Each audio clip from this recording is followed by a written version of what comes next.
other decks. So try and get a pretty quick start and maybe a fast natural order before the wraths start coming down. So that's kind of the best way you manage that. But David has got some options too. Like there's Containment Priest, Attack Vein in the sideboard. Oh, I'm in love already. Force of Negations, Lavinia. Path to Exile. Obviously, your blast effects, another Wrath of the Skies. Yeah, I think the Wrath of the Sky, the Path to Exiles, and the Containment Priest are like the big ones that you're going to be reaching for. All right, so it looks like we got a Reclaimer into a Prismatic Ending on it. So seems like a smart thing to do. Yeah, and now we're going to see if Romario can keep up. No play on turn 2 is not great for the Cradle Control player. They kind of want to be playing creatures every turn. If they get behind in creatures, it's a good way to just kind of get behind in the removal battle. So we'll see if they can keep up. I have no bias at all. Look at how I talk about the Cradle Control deck right now, and Romario is my co-host, buddy. One of my co-hosts on my podcast. So it'll be a nice conversation getting beat up by a blue-white control deck in 2024. So right. I'm here for it. Let's see. I was playing a list earlier this week, so I was playing the Jeskai Ocelot Pride deck. Oh, the Ocelot's Pride and one of the matches I played against was just actual factual Standstill. Oh wow, I haven't played against a Standstill deck in a minute. And I died quite a bit because I was just like, here's a strong start, and they're like Supreme Verdict. Yeah, good luck. All right, so here's the Springheart Nantuko. Again, this is a little bit softer to a removal spell because it's not bestowed on something, so we'll see if it resolves here, and then we'll kind of see where we go from there. Looks like it might be a little Mana Light in the control player's hands. So, I didn't see a fetch land there. Yeah. Looks like this... let's see if it resolves. It's resolving. There's a trigger. All right. So again, this is one of the strengths, one of the new cards that recently came out that has done a lot. Gaia's Cradle plus this Nantuko, it does a lot of work in coming back from some early removal spells because it just makes so much mana with Gaia's Cradle. So we'll see if we can get a natural order here into an Atraxa or something that might be able to end the game. Or if you get a Dryad Arbor here with this, you actually could conceivably put together like a Craterhoof win in the next turn or two. So right, I see a Force of Negation. Yep. In hand. I did see a Teferi as well. Yeah. I didn't see any sweepers yet, but they could be there. So next turn, as early as next turn, we're in range of seeing one. Not fetching the fetch land from Mario's pretty smart. It indicates that he doesn't expect to win the game this turn because he's keeping it maybe to fade some removal spells on some of these creatures. So we'll see what happens. Because being able to get a Dryad Arbor off of that is a way to get back from a board wipe, which he may need to do, and he also has an Endurance in hand, it looks like, so he may be doing that. Interesting that we're getting a second Plains. That kind of indicates there might be a back to basics, or at least that back to basics might be a strategy that the blue-eyed player wants to do in the matchup by getting all of the basics. Also, notably, Wrath of the Skies and Supreme Verdict do use a couple of white mana. Yeah, that's true. Yeah, double white on those. What do you think of those basic choices? Those are pretty. Those are Urza Saga basics. Yeah, I'm a big fan of the... I do like Saga basics, yeah. What is that? I think that's a Teferi based on... Yeah, it's hard to see with the glare. But yeah, he's putting a counter on it. It's definitely a Teferi. Going down to 1, probably bouncing the Springheart Nantuko. We might see... so there's one counter on it right now. I think they're trying to maybe just go ahead, and we might actually see something else going here. Yeah, so it's probably bouncing the Springheart, and we're just going to trigger it in response. Yeah. Would be my guess. And with a Dryad Arbor, no less. So. Yeah. Yeah. I think I see a Wrath of the Skies in hand, which is bad news for our hero here. Right. Well, depending whose side you're on. It certainly incentivizes Romario to try and recast the Springheart or bestow it. So bestowing it on the Dryad Arbor is a way to kind of protect a little bit from this Wrath of the Skies. So we'll see how that ends out. Once upon a time. Okay. We do have a Fawn in hand from the control player, a Force of I don't Negation. think you cast it. Yeah, I don't think so either. Well, it looks like it's on their end step, so you can't cast it for free. Oh, there's a Teferi. Oh yeah, no, that's true. Yeah, he can't cast it at that time. Yeah. Woof. But I still don't think you fawn that. No, yeah, you can't on their end step anyway. Right. I think if you were gonna kill fawn the Teferi. anything, Yeah, it it's would gonna be a natural order. It'd be that or the bestow on the. Okay. Because you could do that. Okay. Because it's not a creature it's at that point. It's a spell at that point. Yeah. Yeah. I've had that happen to me before. Interesting. It's weird. I think he needed another land. So there's a Once Upon a Time. It's probably looking for Gaia's Cradle. With the Dryad Arbor and the 2 lands here, Gaia's Cradle is just very, very strong. I think you just have to let it go. But a Gaia's Cradle here is... There's the I Cradle. saw one. There's 2 of them. Yeah. So Gaia's Cradle into Bestow on the Dryad Arbor is probably what we're going to see here.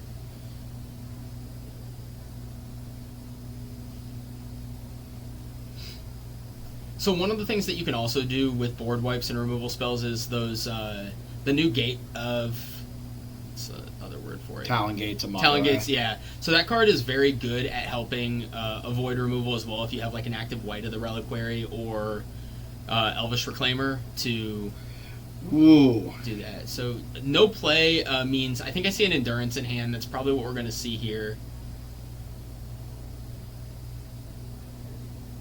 Ponder. One of the interesting things about Wrath of the Skies is you don't get to know how much energy they're doing before the spell resolves. So when they cast it, Romario's going to have to decide whether to flash in the Endurance before unless he floats the mana off the Cradle, which is something you could also do. You have to pay X for Wrath of the Skies. Yeah, but that's after it resolves, right? You cast it and then you have to. you get X energy. Got it. Okay. Yeah. So here, I'll pull it up here. So yeah, you get X energy. So you have to declare X first. But that gives you the energy. The pay energy is. Yeah, you get to pay any energy. Okay. But if he doesn't have enough energy to pay, then it's not going to. Yeah. Okay. Cool. Looks like he's doing it for 1. Nice. So, yeah. So I think Romario's got to decide: am I flashing in this Endurance? I think he's floating mana for sure, whether he flashes it right now or. Oh, Talon Gates. Oh, okay. Oh, hey, thank you. I didn't realize you had left to go.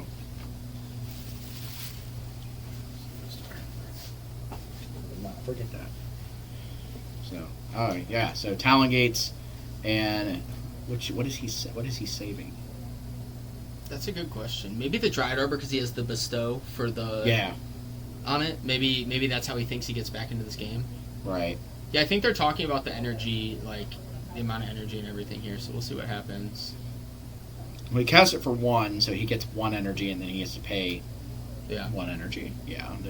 I don't think that's a very complicated conversation, honestly. No. Yeah, see, you choose the energy and resolution. Acolyte, that's kind of what I was saying, is like, you cast it for X energy, but you choose how much you're spending on the resolution of it. Yeah. Okay. But he should have only gotten... Did he get 2 energy out of that? I didn't see if he cast it for X equals 2. All right, so we are going to see the Bestow on this Dryad Arbor. And then we're going to probably see... So we'll see an attack for 2. We'll see if Romario has a land to follow up. It's very important that we have a land here. Without a land here... Oh, no. Yeah.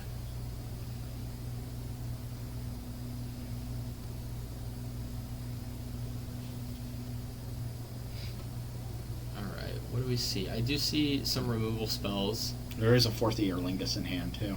Yeah.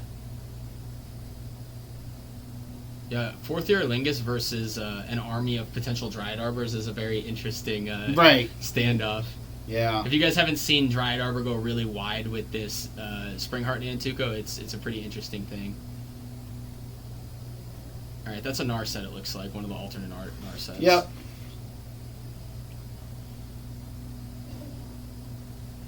I see a 4th Earlingus. He's using the scroll 4th Earlinguses. That's great. Oh, sick. Might be a Force of Will in there, too. There's definitely a Swords to Plowshares. There's a Force of Will. Okay. That seems fine to have. Yeah, I think at this point you're thinking how do you lose, and most of how you lose is by, like, getting Cheese natural ordered or something like that out of the game. So we're gonna... Oh, Prismatic ending the Springheart Nantuko. Yep. Yeah. That seems pretty good. Getting rid of that card seems like a pretty good priority for this deck. Yeah, I think that's one of the only ways that Romario makes it back into the game from like a card quantity conversation. Like you got a full grip on the control player's side. You need to get more like out of each of your cards, and Spring Heart's one of the cards that can do that. Right. So here's a Collector Oof, which that will turn on enough mana from the Gaia's Cradle to cast the. Okay, we're getting forced. Interesting. Pitching the Force Negation? Yeah, that's. I don't know. That's interesting. What else do they have in hand that? Another Spring Heart. Okay. Yeah, and attacking Narset for 2. Yeah, that makes sense. Well, I mean, to be fair, if he rips like a Days Undoing. Oh yeah. Well, Romario's only got 1 card, but it does refill. I think he's got like 4 or 5 cards in his hand, so there's probably a big fourth there. Yeah, that's pretty good. Yeah. So I think a fetch land is basically what Romario is hoping to draw, because I think that's the. I think you only need to attack with one of those. Yeah. Or a natural order. A natural order might be okay too with only 2 cards left. Going to get an Atraxa. Natural order into Atraxa could do some really cool things here.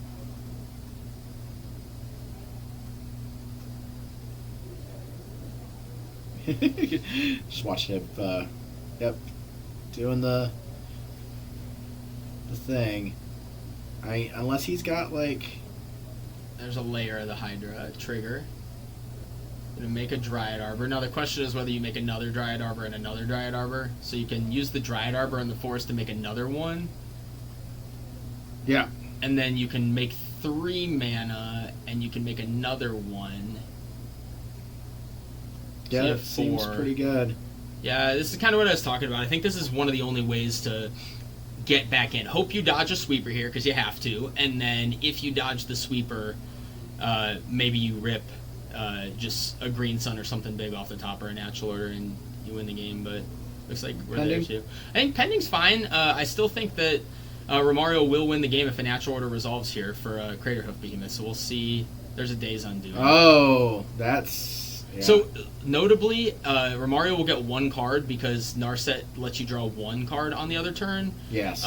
And there's no treasures made. So, this is Narset, not... That's what I'm saying, there isn't any. Yeah. So, because there's no treasures made, because it's Narset, not Hullbreacher, if Romario draws one of the card, either this or for turn, is a natural order and there's no Force of Wills, that's about, I think, the last shot that we have to kind of steal out of this game. So, we'll see what happens.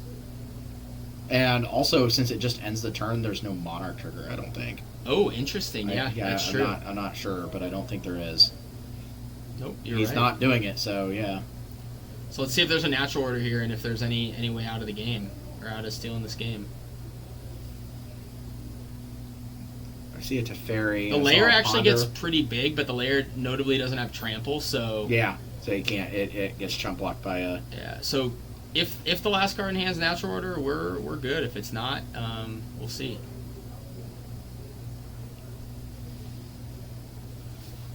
Or Hardcast Craterhoof Behemoth. Yeah, Hardcast Craterhoof would also definitely do it. So that's 4 or 5 mana right now. 6, 7, 8, 9. It might be a Green Sun for Craterhoof. I wonder if there's a Force of Will here, if that's what it is. Or are we just making a really big...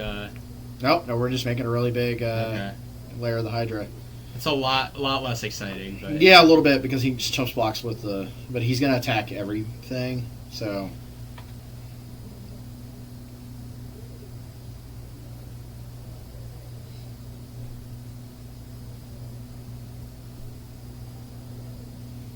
Oh, he attacked at Narset with some of that. Interesting. So, ooh. I think it's okay to get rid of Narset. You're just like, all right, yeah, Narset's fine. Yeah, I'm just going to eat up the creatures on your board because that's the more important resource right now. Right. This is one of the control skills that I don't have. Like, going down to 6 life, I'm like, I don't know, that's getting a little close. Right, yeah, you would think. But the control player is like, hey, that's not what this is about. This is about clearing up your board to take all hope away from you. So right. And attacking for 2. So Romario did get the Monarch, so that is interesting. And killing the Narset makes a little more sense because then he gets to draw off the Monarch trigger. Yes. So he's kind of forced to do that. Right. And now just trading the Monarch back and forth. Teferi. There's another Teferi. Teferi picking up the token. Yeah, mounts the token, draws a card. I see a Ponder. I see a Supreme Verdict.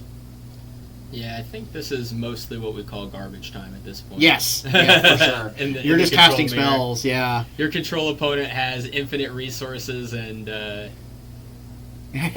has the ability to just be like, all right, yeah, I saw 3 lands there, shuffle. Yeah. Like, those Jeskai control decks are wild.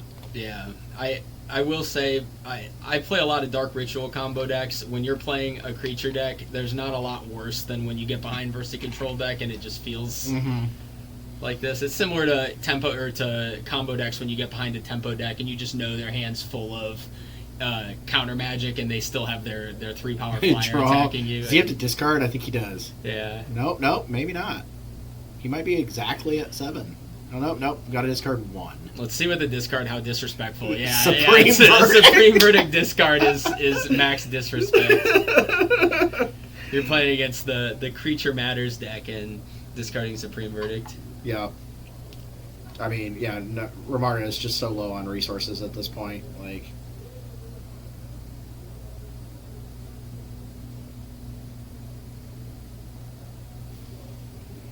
if anybody can get back, though, Romario's no slouch at playing Legacy, so we'll see what he does here. I mean, I think that this Lair of the Hydra just gets blocked by one of these. Yeah, or there could even be a Swords of Plowshares or Teferi. Oh, Teferi down tick, so there's no prismatic ending possibility, but... Yeah. Yeah, I think you just chump block. Yeah.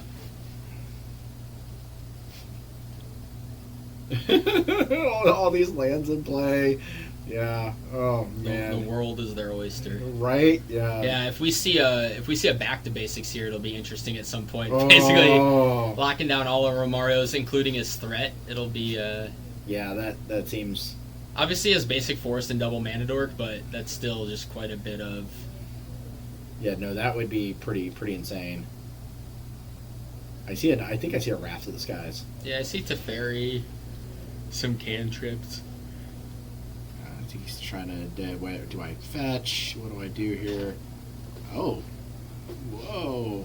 Another 4th. Yeah, let's get this game over with. Let's just make some more tokens and try and end this game. There's 4 there, so it's like 6 tokens total. That's 12 damage.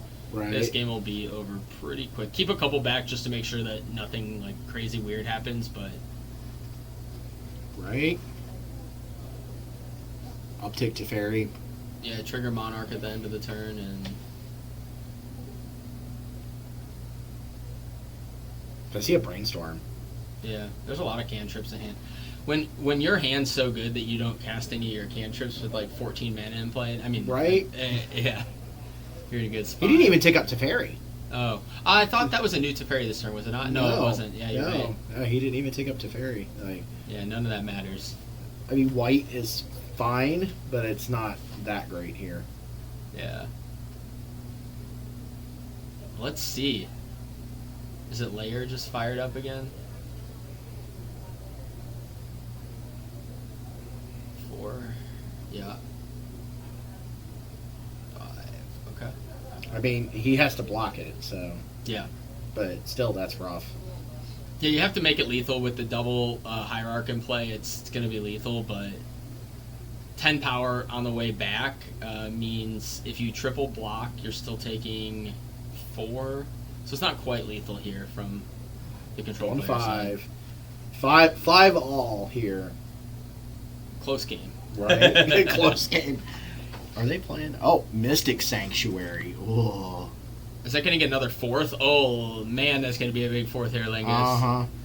Notably, this is like the first deck we've had on camera today that doesn't have a Surveil land in it. Yeah, it's really interesting. It's probably basically because it's back to basics, although I'm surprised in the slots of some of those dual lands there isn't one. Yeah, like maybe even just like a Meticulous Archive. Yeah. Would be pretty reasonable. Yeah, so it looks like we're going to the sideboard now. Romario picked it up, so the sideboard we kind of talked about a little bit beforehand. Probably reaching for the Containment Priest. The Path to Exile is just additional removal. the Wrath of the Skies and potentially the Force of Negation if you're concerned about just getting natural ordered. You'll probably bring in all of those cards.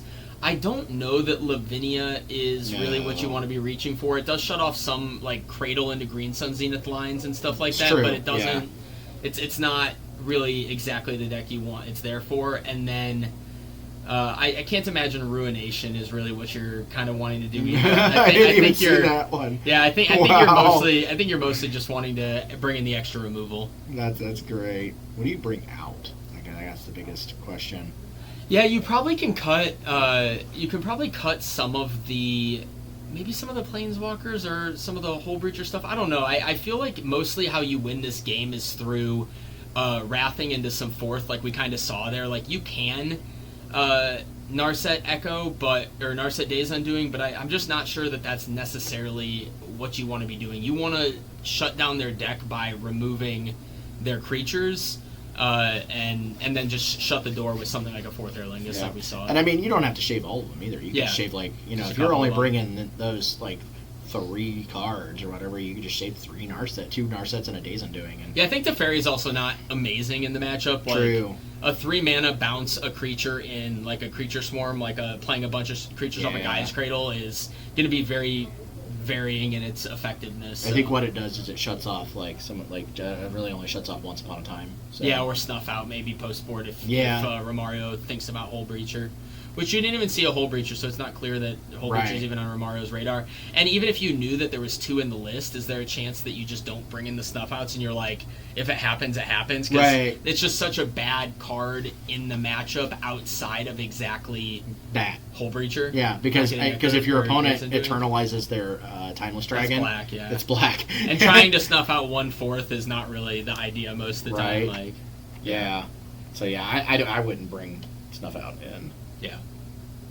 And then from Romario's side, we were taking a look at it earlier. I think there's Thought Seizes in the board as well. Yeah, there's a playset of Thought Seizes, and Thought Seize typically I think is pretty good against the control decks. Newton's going to crucify me if I'm wrong, so we'll figure it out. But I'm pretty sure that you want some removal to try and take some of the board wipes and keep them off kilter a little bit in the matchup. And that's probably all you're reaching for. This isn't a leyline, like a leyline binding matchup. It's not really a matchup where you would want Collector Oof or Force of Vigor or any of those other real cards. No leylines. And we already talked about Snuff Out, so what does Toxic Rain do again? That's the gives all Kalans tap, add 1 mana of any color. So that's an Eldrazi tech, and you lose all other abilities. Okay, yeah, that's Eldrazi tech. That's not going to work here either. Yeah, I think pretty light sideboarding from Newton. Yeah. Sorry, Romario. My bad. Oh, I did it. I'm gonna get crucified for that for Romario. Boy. Man. Hooey. It's been a long day. Hey, I played 6 rounds also, all right, before I started commentating. So I've been here all day commentating. Yeah. So it's trust me, it's been a day. Yeah, so one of the interesting things that you see sometimes is you fetch before you cast this Once Upon a Time. Sometimes you cast the Once Upon a Time before fetching. It just kind of depends. Fetching first indicates that he's probably land heavier in hand, and he wants to thin out a land before he fetches the Once Upon a Time, or before he resolves the Once Upon a Time. So, so Ponder. We had so many people on camera today with some really sweet foils. So yeah. I'm a big foil person myself. So we noticed. We had a really hard time reading a lot of your cards. Altars and So that's for the Storm deck, and I also have a pretty cool like blue-black deck with some foils. I pride myself on them. So when you play Eternal formats, it's one of the things where it's like you end up playing those cards for so long that you want them to look how you want them to look, and that's fair. It's not like Standard. I never foiled out Standard decks. I feel like you'd be a little crazy to do that, but now with the longer cycle, maybe not. But and this is where we see the Springheart and Antuco kind of pop off, right? Like we were talking about. So look how quickly this board swarms, and with the basic island in play, we're not going to get a Wrath of the Skies on turn 2 for sure. So we might have a little bit of time. I did see both a Swords to Plowshares and Wrath of the Skies in hand, so it's there. It's just, is Romario going to be able to overwhelm this before those cards start coming back in the game for the control player? I mean, if he plows the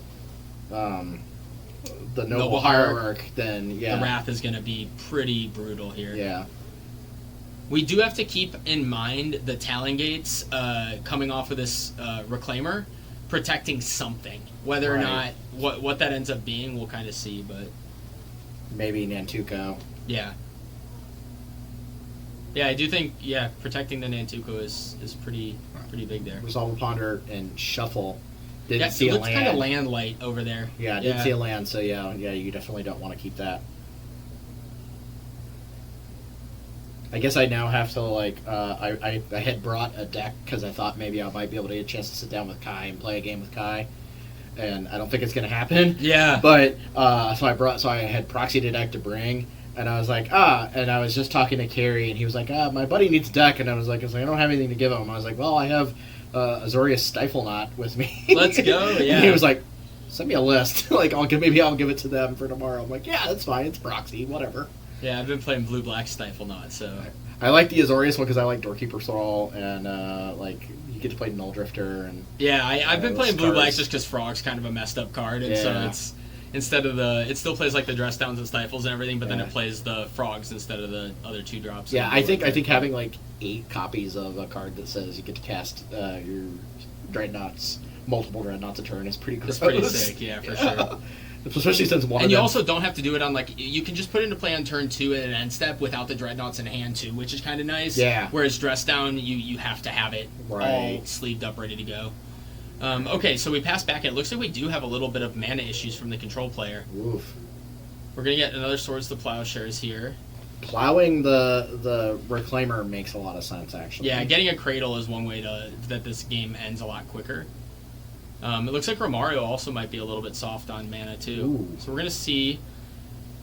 Without knowing exactly what's going on, I'm guessing the Wrath of the Skies is going to be the card that's going to be taken. But that card is just insanely powerful in this matchup. Gonna write down what's going on here. Still one Swords to Plowshares. Yeah, 4th. What is that that's card? Swords. And then Containment Priest. And what's then, that card in the middle? I think that's the Narset. That is the Narset, yeah. The weird, the old border. Yeah, I have those ones too. I love old borders. So those are the Narsets that I have. It's great. Yeah. So we have one more Swords to deal with in this Containment Priest, but Springheart Nantuko is really good at dealing with this Containment Priest as well because it makes tokens. So right. Romario also does see that the coast is clear for a natural order potentially if we get another Swords to Plowshares here and we tap off of the Containment Priest. If we just pass the turn back, then it's not though. So that's gross. Yeah. This is gonna be over pretty quickly. It feels like. Well, with this Swords, they're opening the door now for a natural order. There's no white mana, so if Romario, he did deploy mana 3 and 4, so we'll see if those are still in the deck or not post board. I'm not sure how the sideboarding strategy looks. Just attacking For 3, yeah. Hierarchs are really good at building up that damage. Yeah. You might get another Thoughtseize here. I think you're just trying to keep David on the back foot here, and already land drops are problems. You just kind of want to make sure you don't get blown out by anything. Yeah, that's awkward. Not firing off the Thoughtseize is interesting. There's a counter spell, maybe another Swords. Okay. I don't think it matters though. Like he's so far behind and no land drops. Yeah. That's the roughest place to be for a control player. You're gonna attack for 4 here. Yeah. Not quite a 2-turn clock. But pretty daggone close. 6. Now do we fire off the Thoughtseizes? I think we do. Yeah. No, that makes a lot of sense. So Containment Priest, we drew another Narset. Take the Priest, it's the only card with text. Yeah. So now, because Narset, Teferi, and 4th, if you draw a land, all, I think on their own are not enough. So it's got to be a land. It is. And I think Teferi is, although you're going to 5. Yeah, I don't think that's good enough. 4th Aer Lingus actually is probably the best play here because nothing has trample, and if Romario attacks with 2/1/1s, the 4th is really good, and if you attack with one big creature, it can block. So Right. Getting another white source. yeah, Very important. that's interesting. So I think the white source though is might be the end of the playing Teferi here. I think is a lost cause. I don't know what else the last card in the hand is. Yeah, Teferi's not enough here because you can just redeploy the an attack. Oh, that's only for 4. You're at 5. Okay, we got 1 life point left. Yeah. Yeah. There's a Ooh. And we know that 5, 6, 7, 8. Craterhoof? There it is. Yeah. All right, Yeah. Kratos will send us to a game 3. Yeah, that'll do it. Yeah.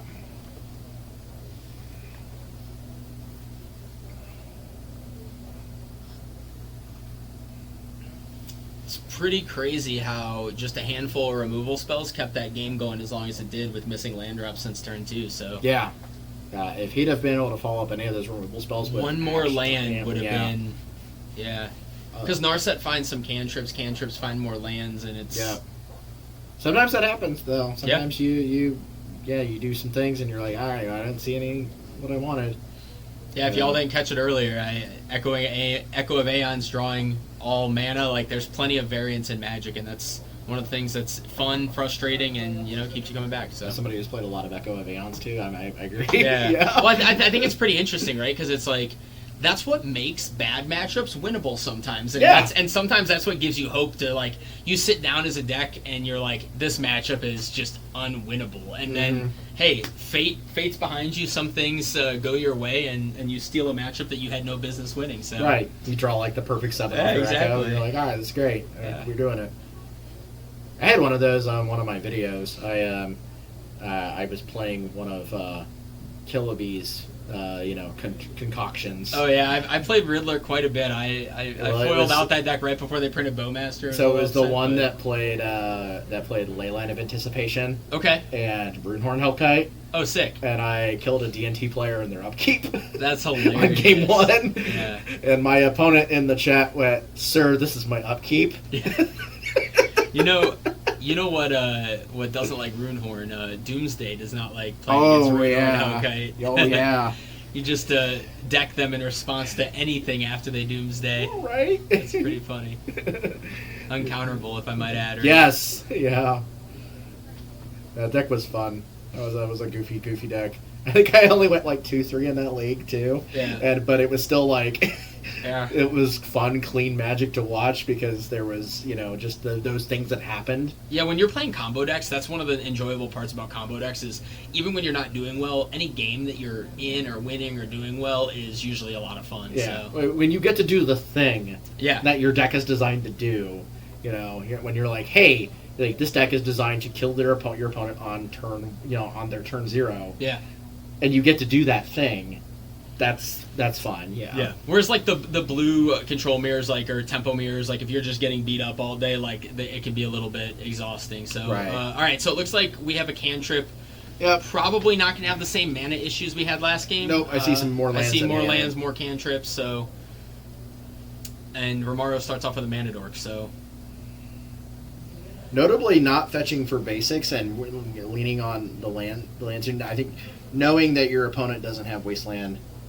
yeah, so the opponent has, it looks like one back to basics maybe in the list, but I think the fact that the opponent's fetching non-basics and they have so many basics means that it's a pretty good indication that they're not going to back to basics you because their mana base right now is all basics. Right. And not having access to cards like Thoughtseize are pretty important in the matchup as we saw before.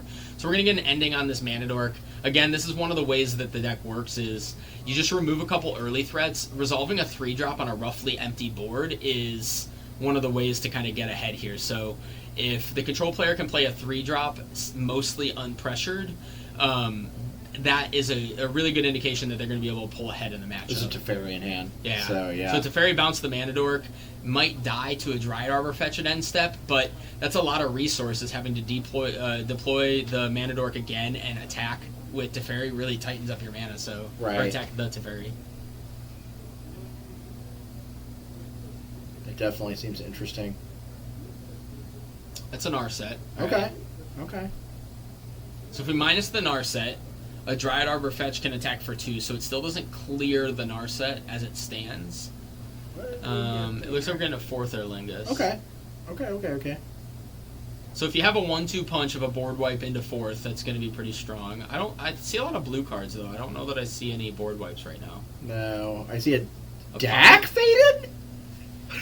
They boarded in Dak Faden. Oh Interesting. God. That is great. Well, I mean, you get to make your opponent, draw 1, discard 2. Like, I'm not sure that I would have boarded that card in, but it's certainly there. Ooh. I'm getting my jimmies rustled. I love Dak Faden. That's like one of my favorite planeswalkers. Dak Faden is a sweet card. So it looks like Romario's valuing the Surveil land, which is a really big improvement to many decks in Legacy. We had many discussions about this today for sure. Yeah, being able to Surveil just makes it so when you can't afford to have a bad draw step, you Surveil. I think he thought they might be drawing a card in the end step, and he's surveilling. So I think he's just making sure he's not drawing a card with Narset in play. Yeah. Yeah, took Narset down by 1. What does Romario have it fallen up? You're just passing. See, this is where the control player has a little bit of room to breathe. Right. And this is the first indication of some trouble. So we'll see. There's the Day's Undoing. Oh. Is it going to be an Endurance or a Snuff Out, or what are we going to see here? Oh, Snuff Out doesn't work because it's an Narset. It's not the Hull Breacher. My bad. Right. What do we do here that answers this? That's interesting. It might be an Endurance. That's my guess for, knowing the list. Yeah, could be. There's no, Abrupt Decay or anything like that. Yeah. That would be goofy. Just remember, the parity of cards is a little bit interesting with Narset versus Hull Breacher, right? Getting this Endurance in play, if there's no removal spell, is not quite as backbreaking as a Hull Breacher. So we'll see. Right. We'll see what happens here.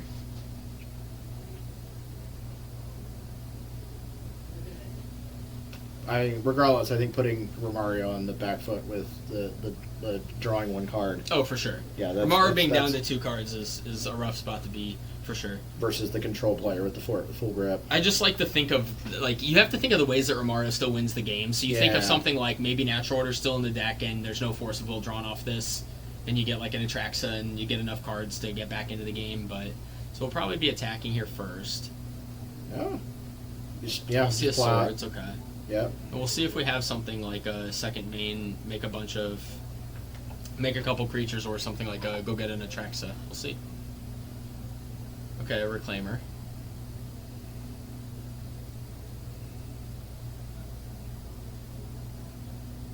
I think if the control player has any amount of there's another Plow in hand. Yeah. Or if they draw Wrath of the Skies. Yeah. And I'd see multiple cantrips too. I think very good position for the control player right now, for sure. That's kind of one of the problems with some of these decks too, right? Like when you get behind, getting back into it in cards is just pretty tough to do. That's actually a pretty interesting choice. There's a Supreme Verdict. Oh yeah. Yeah. Yeah, you just take the Supreme Verdict. Against 1 card in hand, I think you just slam the Verdict and not much can go wrong after this. Maybe you do something else, but I think you just clean up the board and say, hey, what are you gonna do? Yeah. With 2 cards, Romario would have to go creature for. And there's a Brainstorm in hand in case he needs to find something. I think there's another Narset in hand. Yeah. Bog. If there's no creature here, it's we still have Swords, yeah. Now we're just looking for something like a 4th Erlingus to close out the game. I don't think I see one in hand. I see a couple removal spells, so we'll probably cast a cantrip looking for a way to close out the game. Namely, a 4th Erlingus would be good.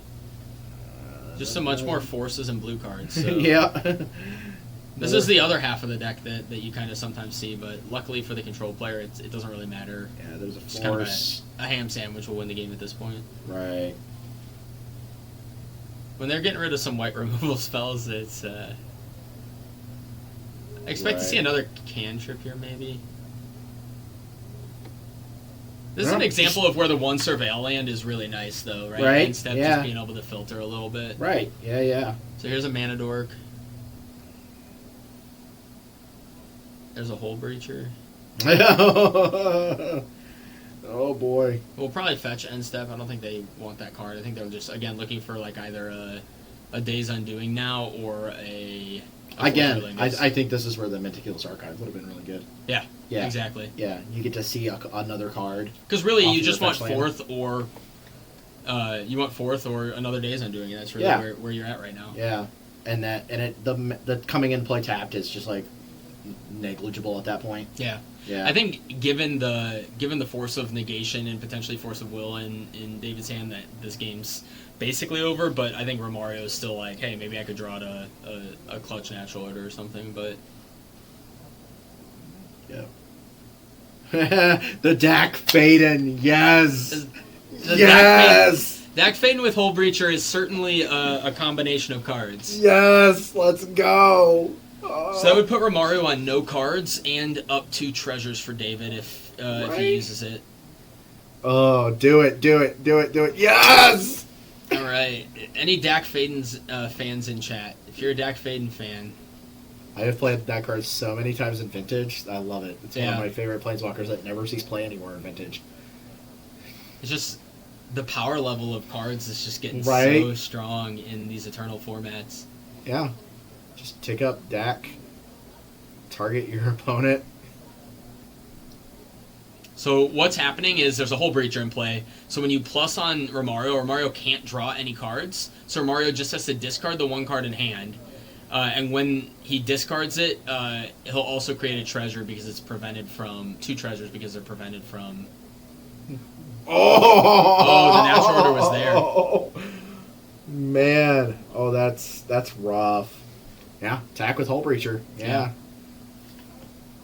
The card is a 3/2. Do you just like swords to send a message? Is that where you're at in this game? You're just like No, you just wait. You just hold it. do nothing. Okay. Yeah, no, I think you just hold See, it. that's why I could never be a control player. I'd just be swordsing everything because I just want to. They can't. We'll probably see here. You can't now. profitably block. Yeah. Okay. Yeah. So yeah, they swords. They keep them on 1 creature. Yeah. Yeah. Take up Dak Faden. Another swords. Yeah. Pick up Dak. Well, they're on empty, so now it's maybe he just wants to loot himself, looking for a 4th to end the game quicker. That could be. Yeah. He doesn't really need the extra mana at this point, really. It's interesting. I think I'd start with a Dak plus, but Oh, there's a 4th though. yeah, there it is. I think he attacked first, which maybe was a little bit of a misstep, but Yeah. not going to matter. I don't think it matters. I think he's playing conservatively Yeah. and wants to have the ability to stop anything. There's a hard cast force here. I think you'd probably just Oh. fire it off. Yeah, I think I'm just firing off the force here because you're about to 4th for a lot here, but I don't know. Just let him do it. okay, They may whiff. that's true. Or they may hit a land. Like, regardless You of also whatever. force what they get, right? So it doesn't really matter. I mean, he also has a plot, 2 plows in hand. So, like, I think if attacking Dak Faden, yep. Yep, plot. No lands, so just a 1. You just attack. I mean, you just make 4th and just go. Yeah, you have force plus blue card in hand, so I mean that's it. You just Yeah. you probably use the treasures to just slam it. Get in there. Hey, Maybe you leave 5. 1 back just not to lose a monarch, but it probably doesn't matter at this point. I mean, yeah, just leave 1 back. Yeah. It's over in 2 attacks regardless, so Right. Woof. yeah. That is rough. Oh, actually, because of the Hole Breacher, funny enough, Monarch for Romario doesn't actually do anything. It actually creates a treasure for his opponent. Yes. So, Yeah.